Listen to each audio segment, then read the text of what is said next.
Massive spoiler warning for any and all story beats and details in The Legend of Zelda Tears of the Kingdom in this video. You have been warned. Anyways, let's get started. Hey guys, just quick here. So, it is August 4th when I'm recording this right now. So it has almost been about 3 months since Tears of the Kingdom is released. And I want to kind of let loose on some things that I've had in my mind about this game. And a lot of that has to do with some negative things that I have to say, because I was talking to a lot of people about this. We are now in the time where that kind of honeymoon puppy love for Tears of the Kingdom has kind of faded away, and people are a lot more comfortable with airing out their grievances and some criticisms towards the game. And I'm going to say this straight up, I still love this game. It is one of the best video games I've ever played, and it is hands down the best open world video game I've ever played within that genre. But there are 3 videos that I want to make about this game regarding things that I wasn't really so hot on. And this first video, which is happening right now, I'm recording it right now, is about the story of Tears of the Kingdom. So let's talk about the story and some problems I might have had with it. The title of this video might be something along the lines of Tears of the Kingdom's story disappointed me or something like that, right? I'm going to be honest, it kind of did.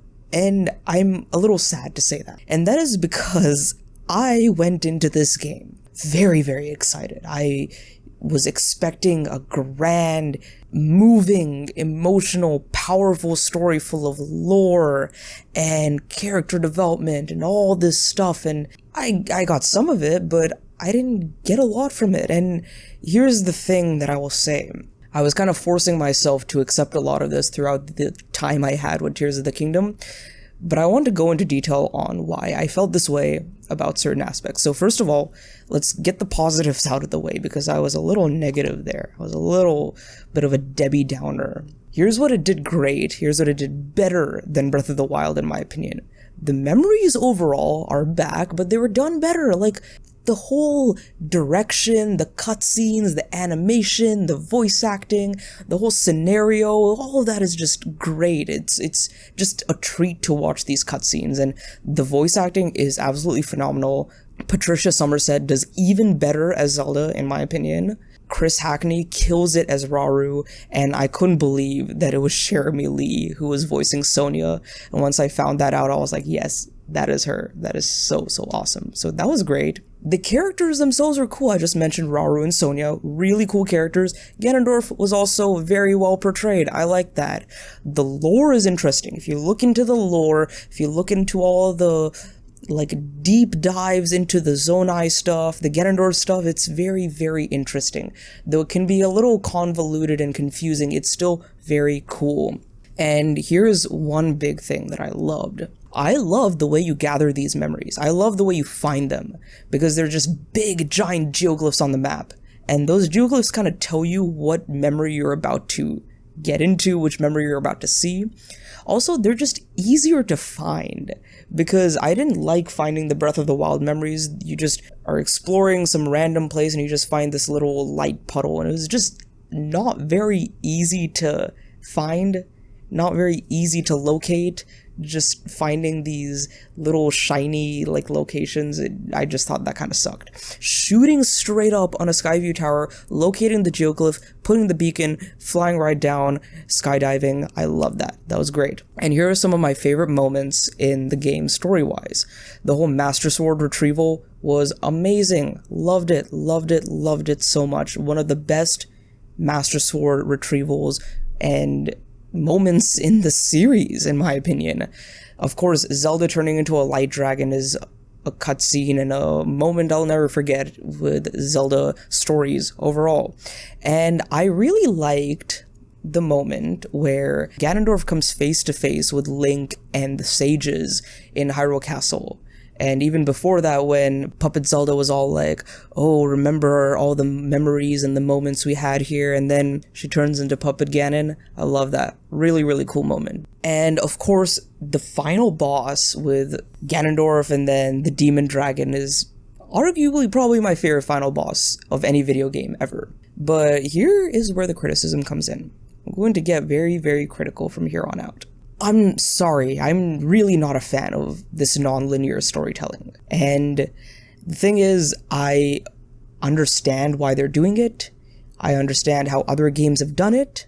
I understand why they're doing it, because they want to emphasize the gameplay.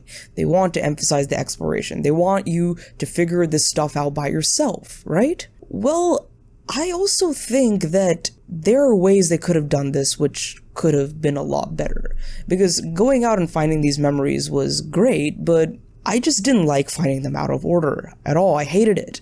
And here's the thing. I did the memories first because that was the thing I was honestly probably most excited to do with Tears of the Kingdom. So every time I saw a geoglyph, I went straight to that geoglyph, saw the memory, and was like, ah, here's another memory in the memory logbook. But I didn't realize that they were telling more of a linear story with these memories than they did in Breath of the Wild. So, like, color me shocked and surprised and absolutely kind of upset at this, actually, when maybe the third memory I see out of all of these memories is the death of Queen Sonia. I was very upset when I saw that and was like, well, I only saw like 2 other memories with her. I didn't get to know her as a character, I didn't get to know her as a person, I didn't get to really understand why Zelda loves and cares for this person so much. And then she just dies right in front of my face. I didn't even care about her that much. I liked her, I thought she was cool, I thought her design was cool, her look was cool, all that. I just thought she was really cool, but I don't know anything about her, and she died. And then I had to go back to find all those other memories, and that one really awesome memory where Zelda is talking to Rauru and Sonia about Link and how she has feelings for him and all that. Well, I got that memory after I saw Sonia die. So imagine if I saw that memory first and then I saw Sonia's death. It would have hit a little bit harder for me. And here's the thing. You might be saying, oh, Nishquick, well, you have the order of the memories in the Forgotten Temple. You can go there in the Forgotten Temple. You can see it all there, right? Yeah, well, here's the thing. Me being the super excited person that I was when I was playing Tears of the Kingdom, I didn't even listen to Impa. Impa was like, oh, we should go to the Forgotten Temple. I just assumed that there's some more extra lore in the Forgotten Temple, maybe an extra memory there. I was like, oh, I'll go there later, right? I didn't realize that the Forgotten Temple shows you the location of these memories and probably even the order that they're supposed to be seen in.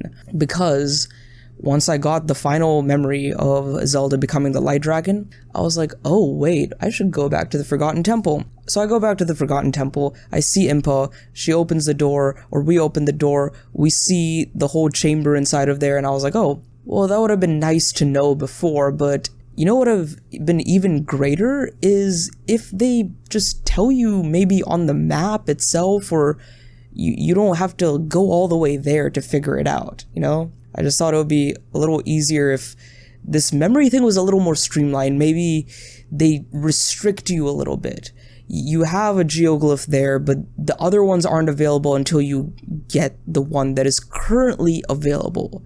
I don't know, that's just a thought I had, because I thought it was very silly when Impa was like, look at this, Link, we made a discovery, and then I tell her, hey, I've seen everything, and she's like, oh, I thought that was very silly, but whatever. And I again say, the memories were great, the memories were good, but a lot of this stuff happening in the past, like, of course, there's a good bit of story that happens in the present here, but once again, a lot of this stuff happened in the past, and it happens in the past. Even though Zelda is sent back to the past and is still kind of, like, the story is happening in the present, I kind of wish that we had more control and agency over stuff happening there. Maybe we could play as her or something like that. I just wish that it was a little more interactive in that way. So that past and present stuff was just a little bit upsetting. Alright, that's besides the point. I want to talk about stuff that happens in the present now. because I might even have a bit more criticism with this. So the champions were good, or the sages, I guess. The sages were good, and each of their arcs were, they're pretty good. Like, the lead-ups to the dungeons were good. I will say my favorite was Riju. That whole lead-up to the dungeon, her whole arc was very, very enjoyable. Tulin was a very close second, because I liked him, but I was expecting his story to be a little more impactful. But him being possibly, and mostly for many people, the first sage you get and the first dungeon you go through was kind of a more impactful and memorable experience. But here's something I want to say. With stuff that happens in this game in the present, I was very upset that the Zelda team didn't take risks. They did not take risks. They didn't take risks with the story, and there was no consequences, in my opinion, because I thought Ganondorf is the most powerful that he's ever been. These monsters are the most powerful that they've ever been. Hyrule is in a state of disarray. People could be, like, very affected by this. People could get hurt. People can die. Like, here's a perfect example of that. So King Zora, what's his name? King Dorephan, that's his name, right? I think that's his name. Basically, as we saw in the last Tears of the Kingdom trailer, the final Tears of the Kingdom trailer, King Dorephan is not present in the trailer, but we see Sidon is wearing the crown. So back before the game came out, I was like, Sidon is wearing the crown right now. That means that Sidon will become King of the Zora, which means that Dorephan has already died, or he will die in the game. But me being the sneaky person I was, I saw the art book leaks, and Dorephan was in the art book. So I was like, well, he probably won't die at the beginning of the game, but during the Zora arc, we'll probably see him kick the bucket. So that's good. That's a very good plot point. And that's not that I wanted King Dorephan to die, like I hated him or anything. No. I just thought that it would be a very good motivation seeing his father die for Sidon to, like, pull up his bootstraps and say, hey, I gotta be the leader that the Zoras need. And not that he wasn't a leader, but just having that doubt in Sidon's mind would give him, like, a pretty good arc, right? Well, yeah, none of that was there. It got very close to feeling like King Dorephan was gonna kick the bucket with all these hints, especially the kids in Zora's domain, them playing those little tricks on you and them kind of trying to faking that whole event of King Dorephan's downfall with this monster. I was like, dang, if I find him in this pristine sanctum, is he gonna, like, die right in front of me? Is he gonna, like, pass away? It's gonna be sad. It's gonna be a sad moment, right? Well, yeah, it didn't happen. And he comes out after you finish the water temple and he says, oh, Sidon, my son, I think it's time for you to become king. And it didn't feel rewarded, it didn't feel good, it didn't feel, like, necessary. And I thought, just why? It honestly felt a little silly to me. And again, it's not that I wanted the King of the Zora to die or anything, but I just thought, maybe take a little more risks with these characters. Put them in situations you wouldn't normally put them in. And another risk that this game took was, at the end of the game, Zelda's returned back to normal from the Light Dragon. She's turned back into Princess Zelda as we know her. But she is the same old Zelda that we remember because of a very intense, powerful recall done by Link, Sonia, and Rauru. And I thought that was a little silly because throughout all these memories, we are told to become a divine dragon is to lose oneself. To become a sacred dragon is to lose oneself. You lose your mind, you lose your sanity, you lose what makes you who you are. Why continuously say that when you know you're gonna bring Zelda back and she's just the normal everyday Zelda that we know? Here's what I would have actually liked. Zelda stays the Light Dragon and she stays up in the sky, and there's consequences.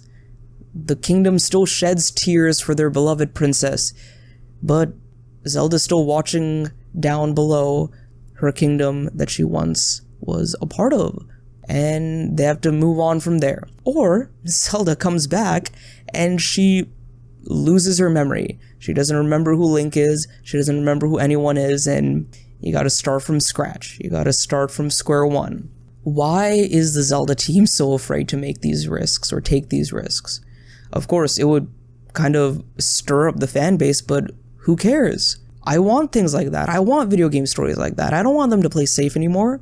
I've seen stories like Skyward Sword. I've seen Majora's Mask, Twilight Princess. They've done things like this. I want to end with some final grievances I had with the story. And that is the continuity. The continuity was weird. And the pacing. So let's start with the continuity. No traces of the Sheikah tech, and some character ages are a little inconsistent. So if this takes place 5 years later, sure. But Madison, who is Hudson and Rodson's daughter, doesn't look to be 5 years old, or maybe she's 8 years old or 5 years old. I don't know. It's a very confusing kind of thing going on here.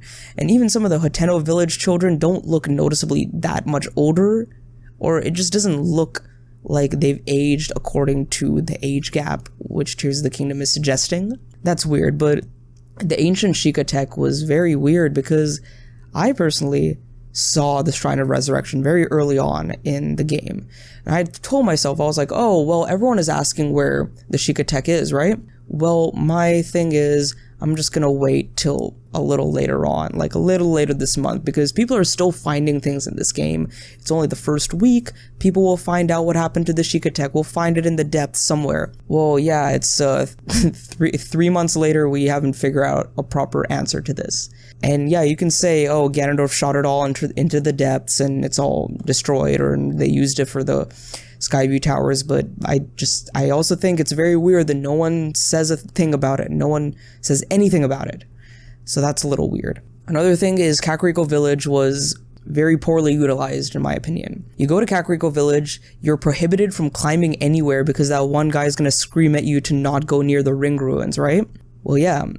I thought to myself, what if you go to Kakariko Village at the beginning of the game, there's no ring ruins. Maybe you do a couple dungeons and the ring ruins fall. You do more story beats in the main quest, more ring ruins fall, which makes you go over to Kakariko Village and check out what's happening there, and then get you more invested in what's happening.